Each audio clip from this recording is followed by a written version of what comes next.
Hello दोस्तों, नमस्कार। एक बार फिर से आप सभी का बहुत बहुत स्वागत है सुप्रिया ऑनलाइन क्लासेस पे।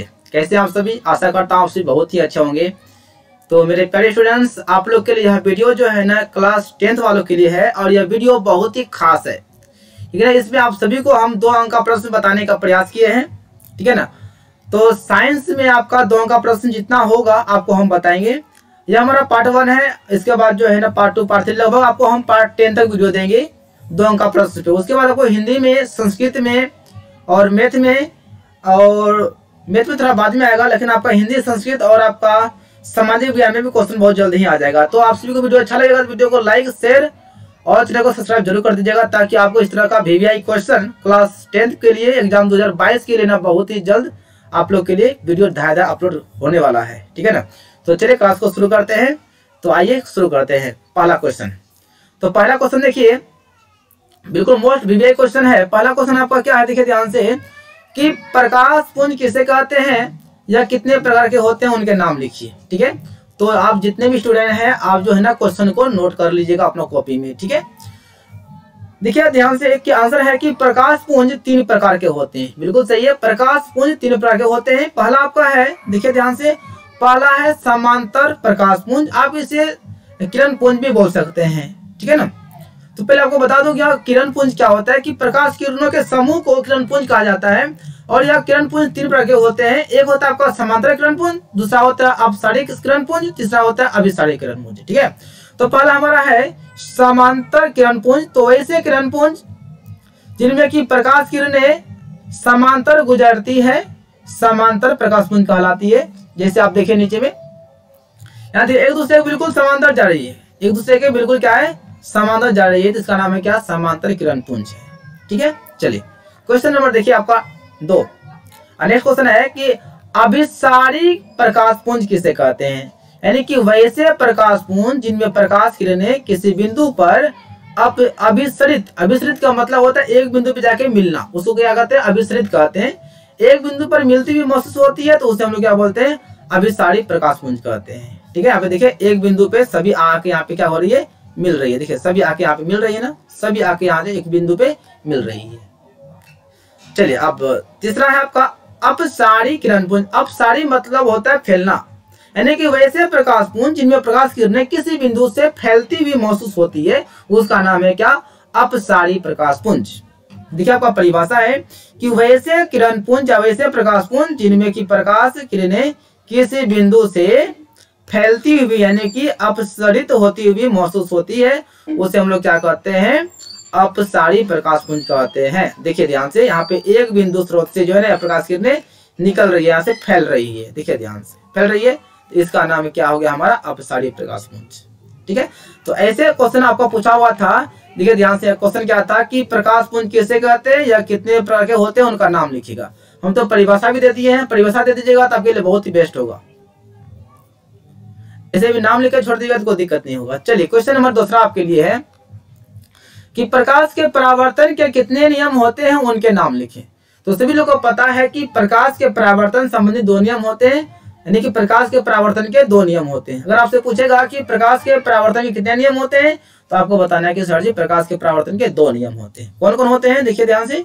पहला आपका है आपतित किरण, परावर्तित किरण एवं आपतन बिंदु पर डाला गया अभिलंब तीनों एक ही तल में स्थित होते हैं। देखिए यह आपका हो गया आपतित किरण, यह हो गया परावर्तित किरण, यह हो गया अभिलंब, और यहाँ पे आपका हो गया आपतन बिंदु पर डाला गया जो लंब है, तीनों एक ही बिंदु पर है, आपतन बिंदु पर है। पहला नियम हुआ।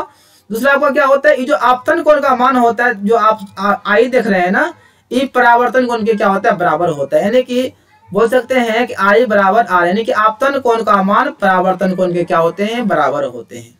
तो यहाँ से आपका कुछ क्वेश्चन निकल के आया ऑब्जेक्टिव में। यहाँ से आपका ऑब्जेक्टिव आएगा।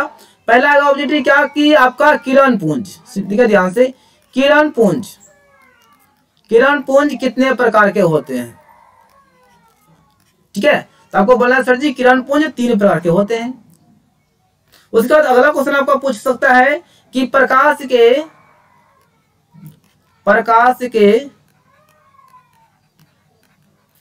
परावर्तन के नियम, यानी प्रकाश के परावर्तन के कितने नियम होते हैं? तो प्रकाश के परावर्तन के देखिए यहाँ पे कितना नियम है, 2 नियम है। यानी प्रकाश के परावर्तन के 2 नियम होते हैं।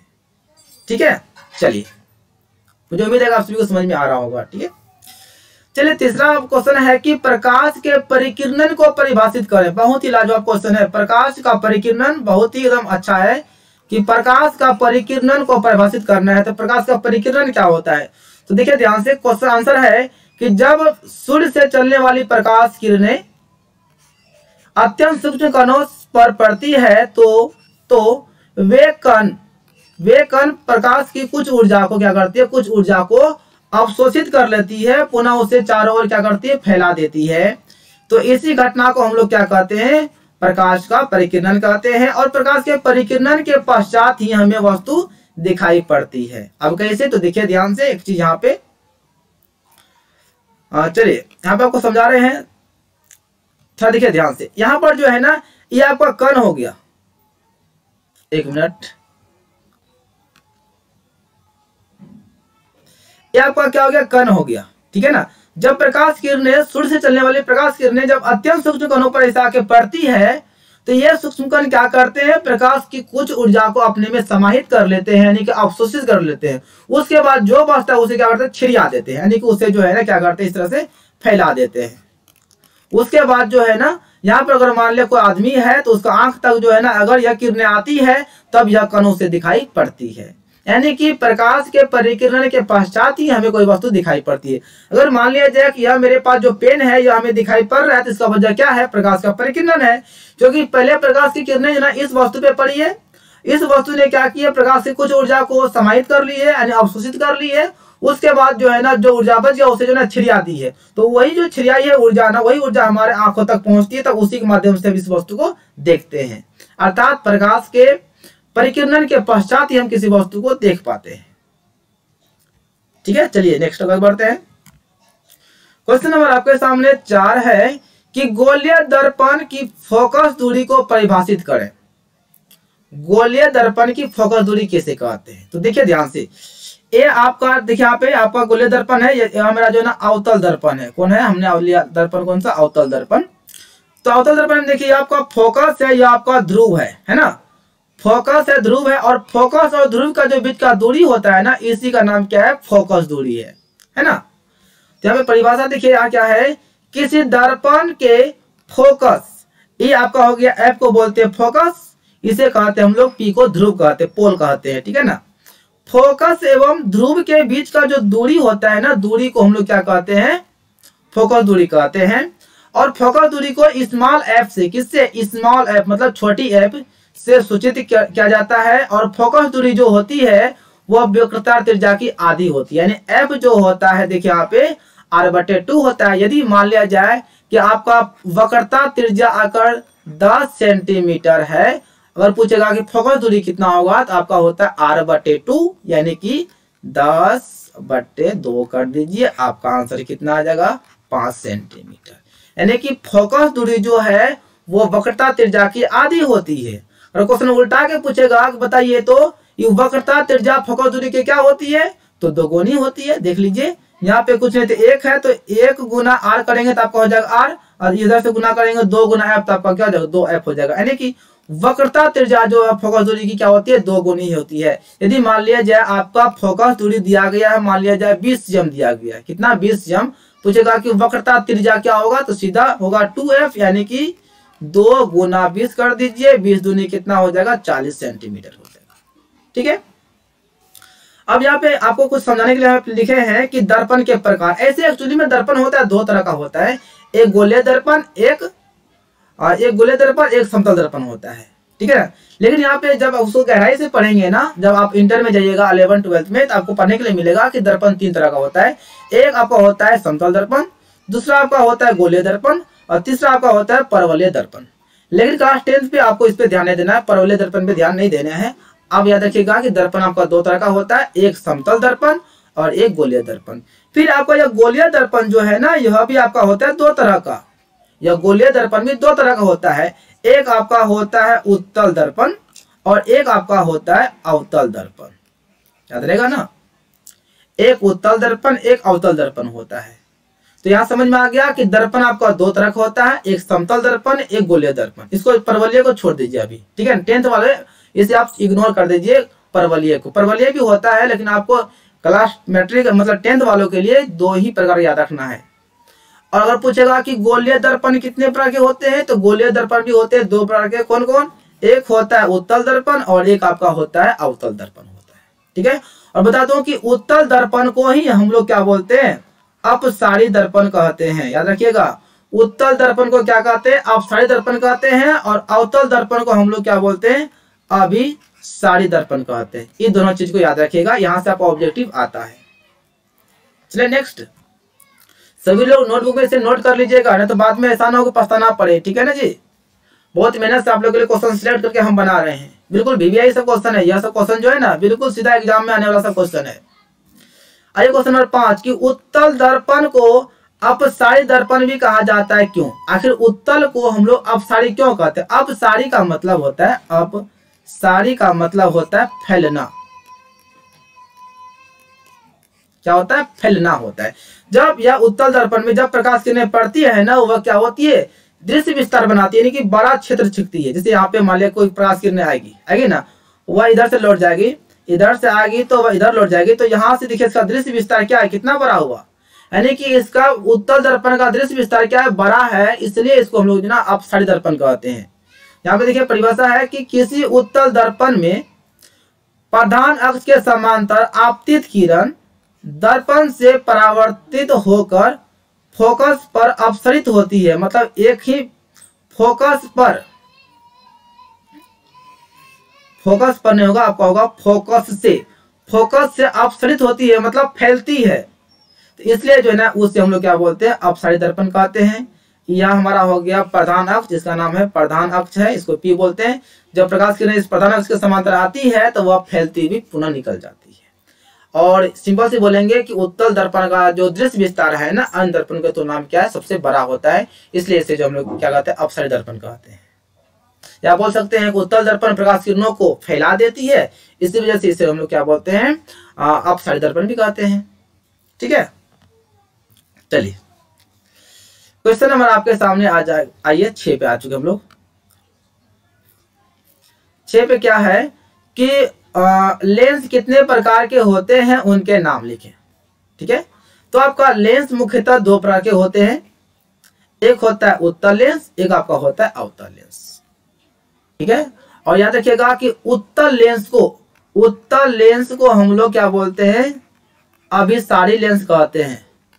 एकदम आपको ऑब्जेक्टिव साथ में बताते हुए जा रहे हैं, ठीक है ना। उत्तल लेंस को क्या बोलते हैं? अभिसारी लेंस कहते हैं। और अवतल को हम लोग क्या बोलते हैं? अपसारी लेंस कहते हैं, याद रखिएगा, ठीक है ना। ये रहा हमारा उत्तल लेंस और ये रहा हमारा अवतल लेंस, याद रखिएगा। और एक चीज इसमें ज्ञान की बातें यह है कि उत्तल लेंस जो है ना किनारों की अपेक्षा बीच में क्या होता है? मोटा होता है। और अवतल लेंस किनारों की अपेक्षा बीच में क्या होता है? देखिए पतला होता है। यानी कि हम लोग जो है ना उत्तल लेंस को मोटा लेंस भी कहेंगे, ठीक है ना। और अवतल लेंस को हम लोग क्या बोलेंगे? तो पतला लेंस भी कहेंगे, याद रहेगा ना। इतना चीज ज्ञान की बातें थी। चलिए आगे बढ़ते हैं।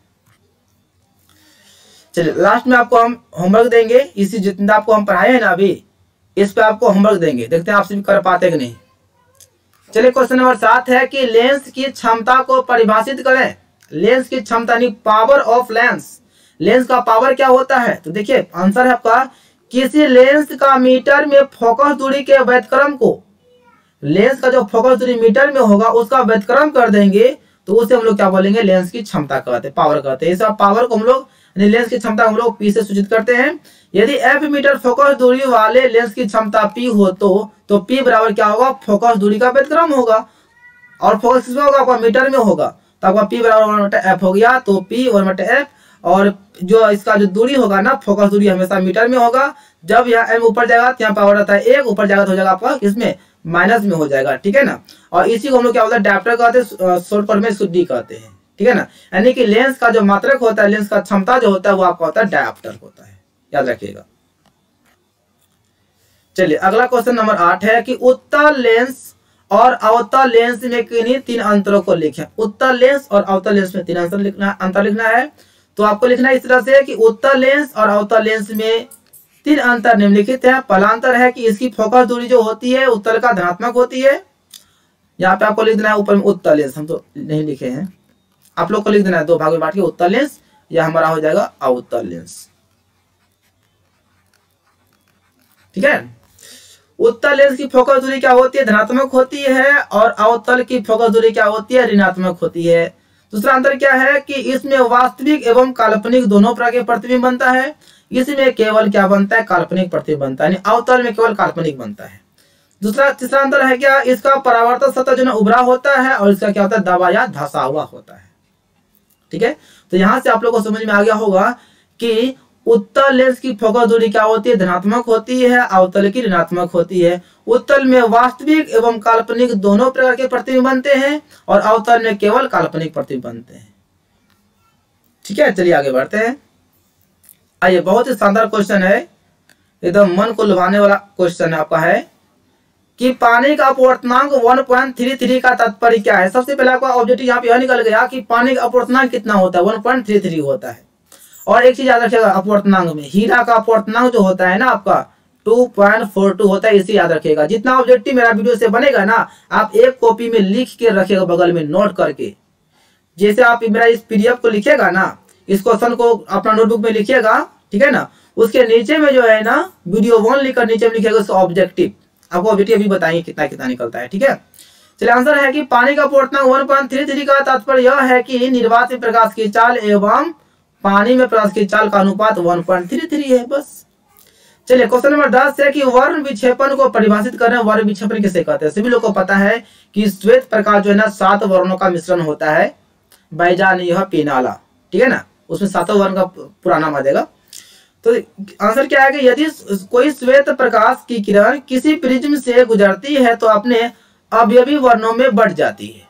अपने अवयवी मतलब होगा जितना इसका रंग है ना, 7 वर्णों का अवयवी रंग कहा जाता है, उसमें बढ़ जाता है। तो श्वेत प्रकाश के अवयवी वर्णों में बढ़ने की इसी घटना को हम लोग क्या बोलते हैं, वर्ण विक्षेपण कहते हैं। यहाँ देखिए, अगर क्वेश्चन आपसे यहाँ पे श्वेत प्रकाश निकलेगी गुजरेगी तो प्रिज्म, यह हमारा प्रिज्म है, ग्लास है, प्रिज्म है, इनसे जब प्रकाश किरणें गुजरेगी तो यह देखिए 7 वर्णों में बढ़ गई है। ऊपर में आपका होता है, सबसे ऊपर में आपका क्या होता है, लाल होता है, सबसे नीचे आपका होता है वायलेट यानी कि बैगनी, क्या होता है, बैगनी। यदि आपसे पूछे कि किस वर्ण का झुकाव सबसे अधिक होता है तो देखिए सबसे अधिक, सबसे नीचे कौन है आपका, बैगनी। तो बैगनी का जो है ना झुकाव सबसे अधिक होता है, और या लाल का झुकाव क्या होता है, कम होता है। यह लाल का झुकाव कम और बैगनी का क्या होता है, झुकाव अधिक होता है, ठीक है।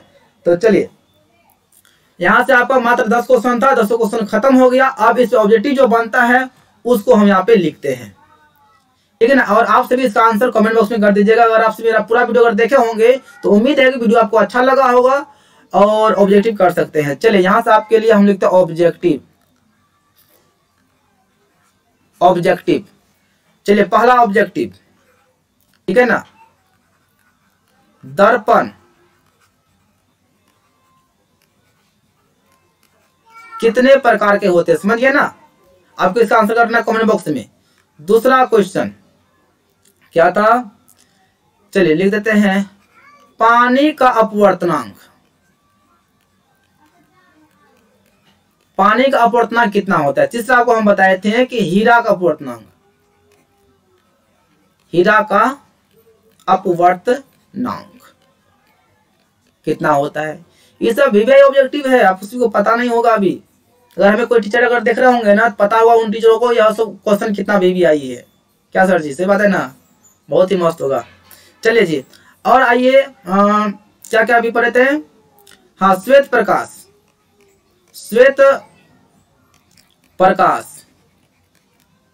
में कितने वर्ण होते हैं, यानी कि श्वेत प्रकाश कितने वर्णों का मिश्रण होता है। अगला क्वेश्चन, किस वर्ण का झुकाव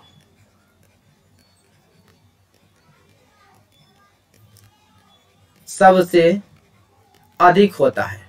ठीक है, अगला, किस वर्ण का झुकाव सबसे कम होता है? देखते हैं कि कितने स्टूडेंट ऐसे हैं जो कि आपको हम सब्जेक्टिव बता दिए, उसके बाद आपको ऑब्जेक्टिव हम निकाल के बता रहे हैं समझा समझा के। अगर आप सभी का अच्छे स्टूडेंट होंगे तो मुझे उम्मीद है कि सबका आंसर कर दीजिएगा। सबका आंसर आपको इसी वीडियो में मिलेगा। चलिए क्वेश्चन नंबर 7 आप लोग के लिए, किस दर्पण को अपसारी दर्पण भी कहा जाता है? चलिए आइए यहाँ पे, किस दर्पण को अपसारी कहते हैं? और बताइए किस दर्पण को अभिसारी दर्पण भी कहा जाता है? सोचिए कितना ऑब्जेक्टिव है, सब खतरनाक ऑब्जेक्टिव है आपका, सोचिएगा। उसके बाद आपके लिखते हैं हम, क्या क्या था और, हाँ, उत्तल लेंस की फोकस दूरी होती है। उत्तल का फोकस दूरी क्या होती है, धनात्मक या ऋणात्मक? उसके बाद आपको बताना अवतल दर्पण की फोकस दूरी क्या होती है, धनात्मक या ऋणात्मक? चलिए अगला क्वेश्चन देख रहे क्या क्या पढ़ाए आपको अभी हम, जस्ट इतना हो गया। चलिए यहाँ पे समझ गए, थोड़ा देख लिए। तो बताइए किस दर्पण, यहाँ पे आपका हम लेंस लिख दिए और यहाँ पे दर्पण लिख दिए। चलिए हम यहाँ पे आपको इतना लेंस ही कर देते हैं, टेंशन मत लीजिए, क्योंकि दर्पण जब अंदर पढ़ाएंगे ना तब आपको उस वाला सवाल देंगे। बताइए किस लेंस की फोकस दूरी धनात्मक है? आपको यह भी बता देना है कि किस लेंस की फोकस दूरी ऋणात्मक है। बाकी बात हमने आपको अभी जस्ट 11 ऑब्जेक्टिव इस क्वेश्चन से, इस वीडियो से निकाल के आपको हम बताएं, और इससे और ज्यादा अगर ऑब्जेक्टिव निकलता है तो आप सभी निकाल के अपना बुक में लिख लीजिएगा, नोटबुक में, ठीक है ना। तो बस आज के लिए इतना ही रखते हैं। तो bye bye, all the best सभी को। अगर आपसे वीडियो अच्छा लगा होगा, अगर आप सभी चाहते हैं कि इस तरह का बेबी आई क्वेश्चन आप लोग के लिए हम सिलेक्ट करके लाएं और आप सभी को दें, तो कमेंट बॉक्स में जरूर बताइएगा कि सर जी वीडियो कैसा लगता है। ठीक है मेरे गुरुजी, जितने हमें देख रहे हैं, मेरे प्यारे स्टूडेंट्स, जितने भी लोग हमें देख रहे हैं मोबाइल पर, तो सभी लोग हमें बताइएगा कि वीडियो आपको कैसा लगा, क्या इस तरह का वीडियो आना चाहिए रोज या फिर नहीं आना चाहिए, कमेंट बॉक्स में जरूर बताइएगा। ठीक है, तो bye bye, all the best, thank you, best of luck, thank you.